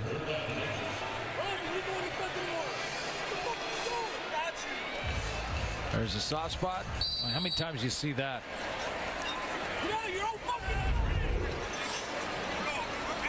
Montreal would love to get off the field here somehow, but Tommy Stevens ain't having any of that. Now he'll run away. Crosses the 50. 8 different receivers for Jake Mayer here in this ball game, and Tommy Stevens gets a gain of 7. I saw earlier in the game where Reggie Begelton tried to run against the blitz, tried to run a good second effort here by Tommy Stevens, but tried to run that wheel route. And remember, with that out and up, didn't get a chance to throw it because the pressure was in Jake Mayer's face. But I'm wondering if they go back to that when they need it most. Right now, down 2. Pressure look from Montreal. Mayer loads it up outside, jump ball, Hakanavanu, 1-on-1. He got it. Now are they going to call it against Hakanavanu? There was a push. Deontay Ruffin feels like he got the call here. Former Calgary Stampeder, of course. Offensive pass interference, Calgary, number 81. It's a 10-yard penalty. We'll replay first down. Yeah, Hakanavanu is just going to have his hands in the back. Now, you can be sort of measuring up. You see how Ruffin is doing the same thing. He's got his hands around his waist, kind of measuring him up, but there was a push in the back that moved Ruffin a couple of yards right when the ball was arriving. Got my eyes during that replay on Dave Dickinson. No motion to the challenge flag. He'll let it stand. First and long. Can Mayer get a piece of it back? He can. Reggie Begelton, ball's out, rolling on the turf, and Montreal's got it.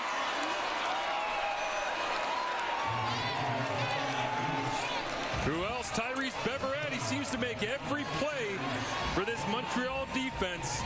We'll see who punched it out, but Beverett on top of it, and Montreal gets another turnover. Who else? Marc-Antoine Duquois add a forced fumble to the All-Star resume for 24.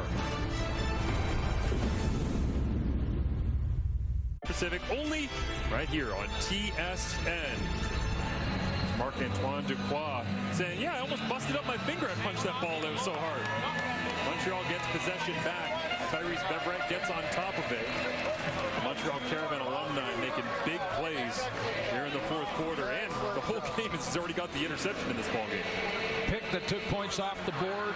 He's got 6 tackles. That gives him 47 defensive tackles on the season. Yeah, having a year. See what Cody Fajardo and the offense can do with it. One-on-one on the outside. Skip it into the ankles of Austin Mack.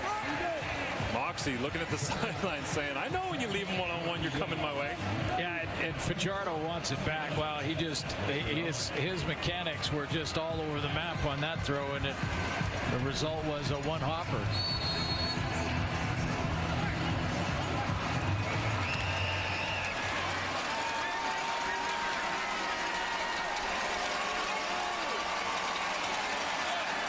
Calgary's going to heat him up. Goes hard count, so he sees it. Speaker, extra blocker for Fajardo. Still has to get rid of it quickly. Goes to the outside. It's Sneed in space. Philpott gets him a block. First down, Alouettes. Deep in the pocket throw for Cody Fajardo. A little surprised they've thrown it 2 times when they've got a 2-possession lead and there's 5 minutes left. Calgary's going to call their timeout. We see how deep in the pocket he is. Then he flips it out here. Nice block by Philpott right there on Moxie. That gains him an extra 10. Sneed adds to his total on the day. Playing a big role as Speaker and Philpott talk it over, and Jason Moss trying to sort out how to close this one out. Why not just keep burning the clock? He's always going to be aggressive, but he always says no matter what, you get down in this end of the field, you have to finish with points, some form of points, and that would be big for him here. Well, I would suggest that guy right there gets the ball a couple times here. Just a thought. You keep grinding the clock. He's been running well. Stand back tonight. Looking at 71 yards, closing in on a 100-yard game.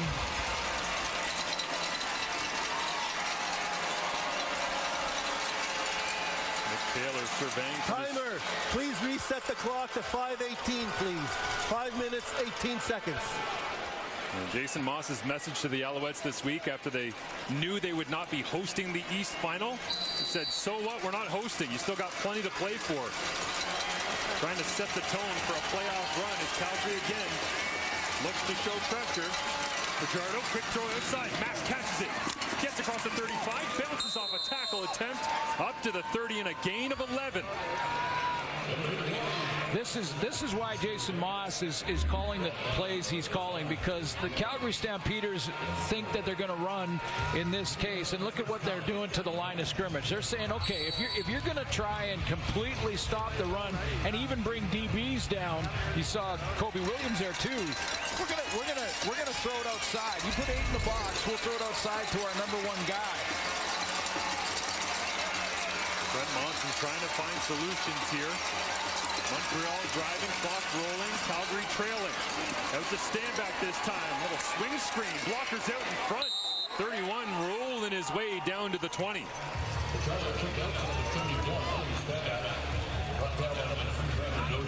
This is sort of glorified, like almost a run play, but an extended run play. Load the box. This time they go with a conventional defense, just four rushers, but that works either way. If you're dropping in zone, you get some space for your tailback.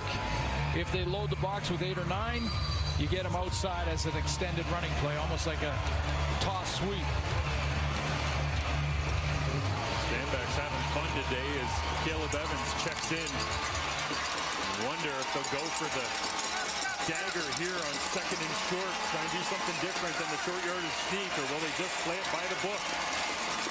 Straightforward goes Evans.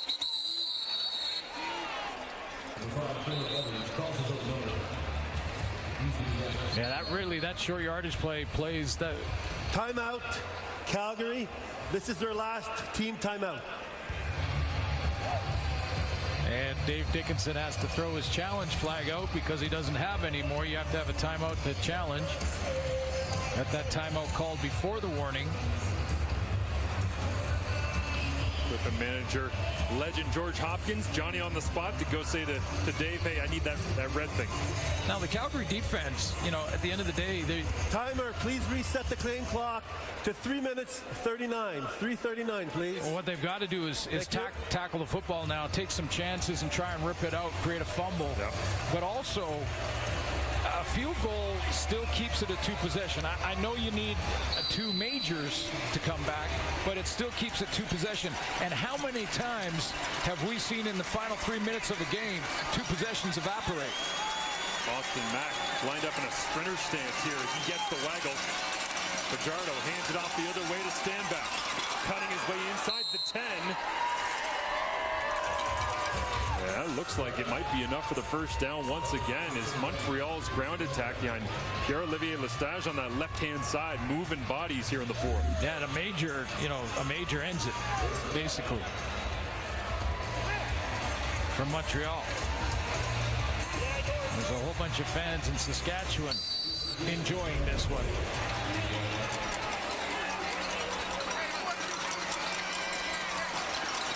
Lone receiver to the top of your screen is Austin Mack. He's one-on-one. He's calling for it. Rubbing his gloves together. 4 receivers the other side. Pressure from Calgary. Fajardo looks to throw. Gets it out to Speaker.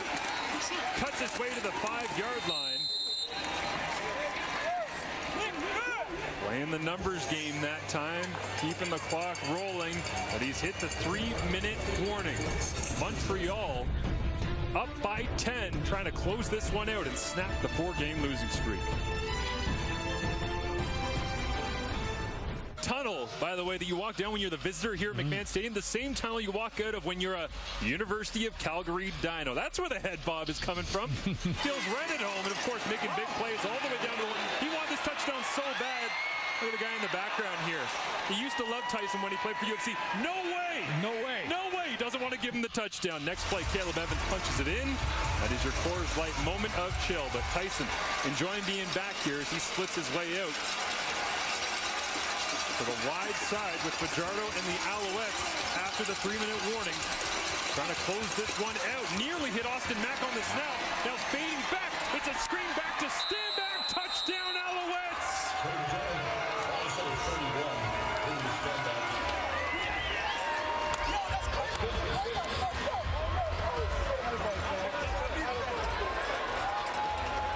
Wow, there was just some malfunction at the junction there because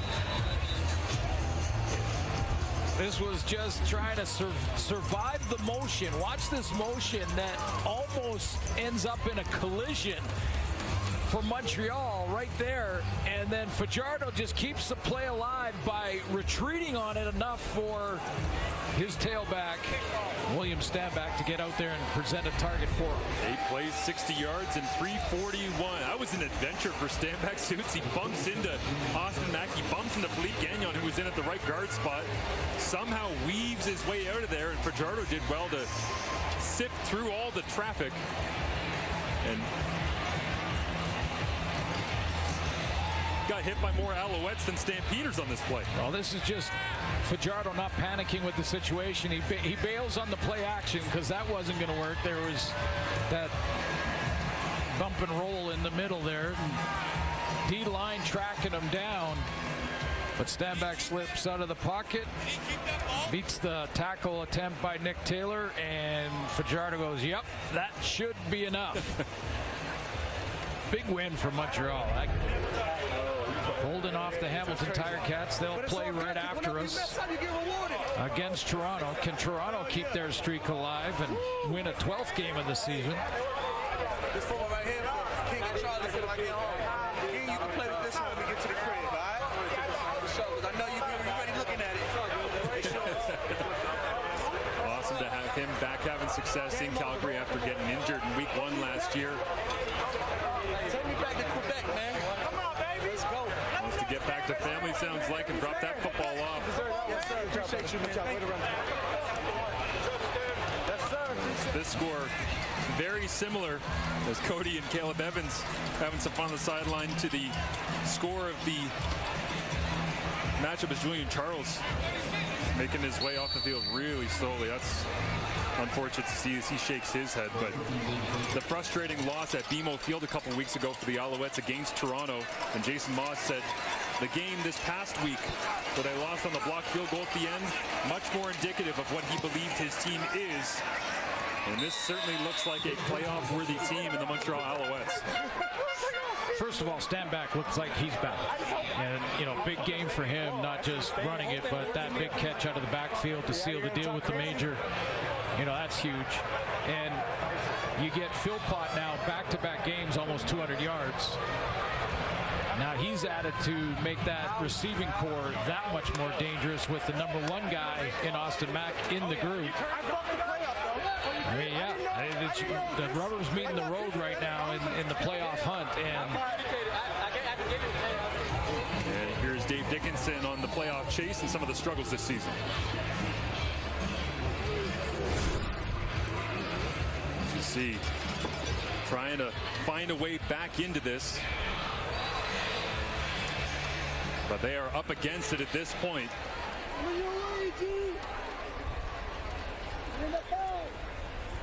10-13 after going 30-6 for Dave Dickinson and this Stamps team at home, and a team that's made the playoffs 17 straight years in a row. And that in jeopardy of not happening this year. Still time, and they're not out. This didn't eliminate anybody, but was a game that Calgary really needed to close the gap on Saskatchewan and look at that third spot in the West. Each of Calgary's last 4 games have been within 8 points. It doesn't look like this one is going to fit that narrative, but certainly a play here and a play there. Well, there was turning points. Yeah. I mean, there were serious TSN turning points. Sean Lemon's interception in plus territory in the very first series. Turning point. Mayer looks to throw on first down, steps forward. Thought about throwing, pumps. Now he's going to try to use his legs and gets 5. Fooled everybody that time as the Montreal sideline saying, why don't we hit him? Dequoi's interception. Yes. Taking points off the board from the 4-yard line. Huge turning point. The big play to Philpott, that's another one. And I'm going to add the decision by Dave Dickinson to not take 3 points and go for it on third down on the 4. This one complete underneath. A couple of big interceptions in this ball game that turned the tide. Well, you know, I had just said about Jake Mayer's start to this game in the first series that he looked really sharp and on top of his game. I mean, his feet looked good. He was delivering strikes. And then he got down and threw that pick to Sean Lemon. And then in the second half, again down on the 4, third down. That was the decision by Coach Dickinson not to tie the game. It was 11-8 at that point. And Calgary's been outscored 17-3 since then. Big Mayer stayed in that time to pick up the spot as Tommy Stevens stayed on the sideline.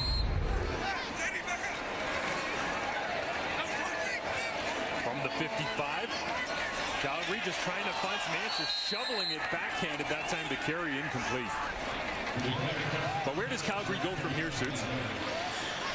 Well, Calgary's, you know, they got to play. They're going to Hamilton, so they've got an Eastern trip coming up next. They've got Saskatchewan after that. I mean, that's going to be, you got to get the Hamilton game if you're thinking, if you're Calgary right now, you've got to get that one, and then take Saskatchewan, go head to head with them, because that's the team you got to beat.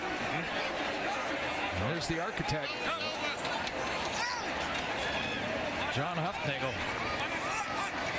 He watches on as a hard count here. Draws flags, incomplete. But for Huffnagel, not many seasons he's seen where you're this late in the charge. Offside, Montreal #9. It's a 5-yard penalty. We'll replay second down. Jamal Davis II has the flag. It'll be second down and 5, but not many times that he's seen this team in red and white, whether it be working as head coach, general manager, now president and football consultant, basically overseeing everything they do, where they've had losses like this late in the year. We saw that early on in this ball game, just how many times they've surged when they crossed the Labor Day mark. The other thing, you know, when you look at Calgary's game here tonight, or today, is Kadeem Carey had 10 touches. There, taking a home run shot. Odoms Dukes over the top. Knocked away. Marc-Antoine Ducroix takes points off the board. Just outstanding season for 24. I mean, it doesn't matter if they bring him up, and sometimes he'll play in the box and become a robber. He's making tackles in the run game. And how about that knockdown over the top? Pass defended. Mission accomplished. I'm with you, by the way, on the pass defended versus knockdown. Just saying. Defensive backs versus defensive line. I could not agree more. It's not new. I mean, down south they do. But I think that's worthy of an alteration there to give guys like Ducroix some credit. As Mayer brought down Sean Lemon. Ooh, got two. Well, he's got two and an interception. Yeah, but a fumble recovery. Does that count? Well, it's a big game. It's another big game. It's another big game for Sean Lemon. And, you know, he told Farhan that he was looking to get 3 to get to 100. Just the quickness off the edge is been his calling card. He's got the power to drive you back, but you see how he pulls with the right hand and just pulls that shoulder enough to get you off balance as a tackle, and he goes around the corner. So many different moves. Just a pure pass rusher. Uh-oh. Come on. Does Renantry gets the carry here, bouncing his way down that left side, but yeah, first-year CFLer out of Sacramento State, Brandon Weldon. Can't deal with that man here today. What's, I guess, surprising, and we've talked about this before with Sean Lemon. After the play, we have a 10-yard misconduct penalty. Montreal 68. It's going to be second down. The 10 yards are applied from the end of the play. Part of it is because Sean Lemon, you know, was becoming a free agent and he wanted to get paid. So there's that part of the decision. However, if you're a team that's had him before, how do you let him go? I mean, just Aaliyah, love you. You're working. Took a while to get him signed. Out of the league for the first chunk of this season. Everybody wondering when and where he'd come back. It's been Montreal, and it has been a success. Second down, the Alouettes content to hand this one off and get set to send it away. Big game coming up. Big game coming up. The Battle of the QEW, which is probably tons of traffic on it right now. There's always tons of traffic on that thing. I live on the 401. Anywhere there. But anybody who makes the trip to Beam will be rewarded with a good one tonight. Hamilton, Toronto coming up after this. As they let the clock burn down. And Montreal will take time before sending out timeout. Kicking team. Montreal. As the kicking team comes out, I want to give a special shout out here. Kicker Maya Turner from the Manitoba Bisons. Oh, yeah. Talking about Canada West today. U Sports football in all its glory, bouncing around the country right now. Maya Turner for the Manitoba Bisons. Please put 55 seconds on the clock. Thank you. First female to record a point in a regular season U Sports football game today for the Bisons in their game against the Regina Rams. Congratulations to Maya. Fantastic accomplishment.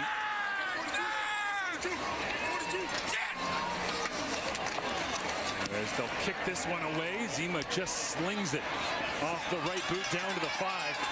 Tommy Lee Lewis dancing. And Jake Hardy gets his second special teams tackle of the ball game. Another former Dino.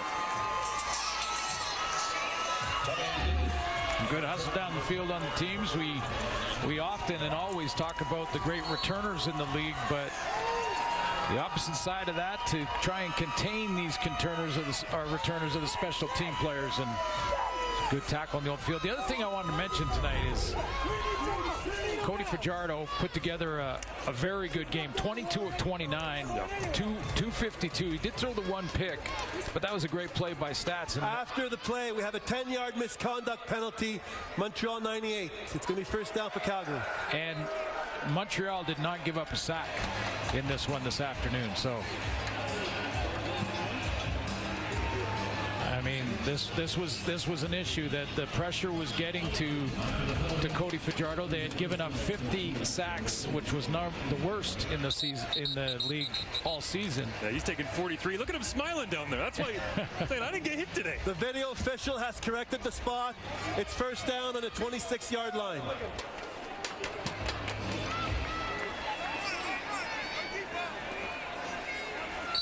And Tommy Stevens is in at quarterback for the Stampeders, as they'll salt this one away and go back and watch the film and try to climb their way back into the West Division playoff race, as Mills running hard as ever.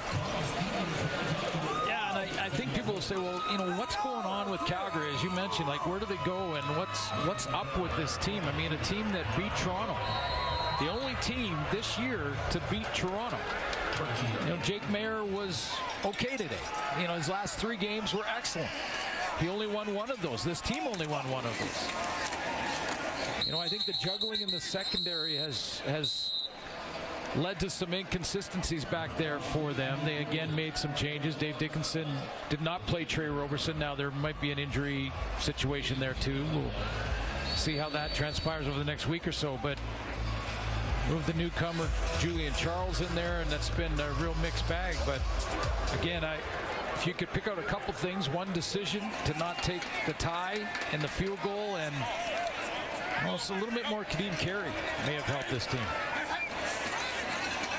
Stevens hands it off once again. Mills gets a first down, running the rock hard, and it won't be enough. Losing streak is over for the Montreal Alouettes. And the Calgary Stampeders have fallen 28-11 at home as Sean Lennon and Tyson Philpott, the rest of the Alouettes, plenty to celebrate here in Calgary as they're back in the win column. Jake Mayer, not a bad day, but Cody Fajardo able to win the battle. 3rd victory against the Calgary Stampeders as Dave Dickinson and Calgary in tough right now, 4th spot in the West Division, and certainly work to do to get their way back into this. For Glenn Suter, Farhan Lalji, I'm Marshall Ferguson. Thanks for watching.